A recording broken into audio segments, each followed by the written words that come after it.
What did Iyabo Ojo push into society yesterday? She lied that her daughter gave birth and they need to use my name for donations again.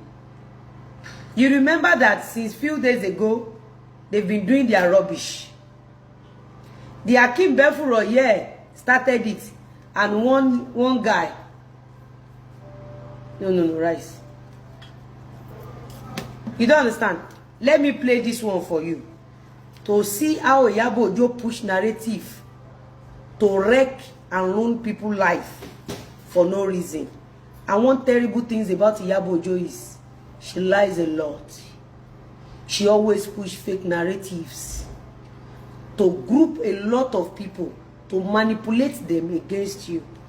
If you don't have a grounded God, Iyabo Ojo may destroy everything you've worked for.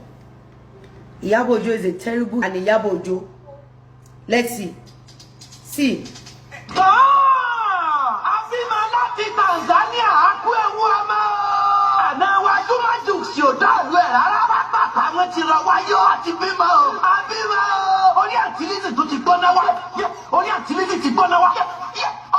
Kí ló kàn mí? Kí ló dé tí orí Lizzy ṣe fẹ́ gbóná?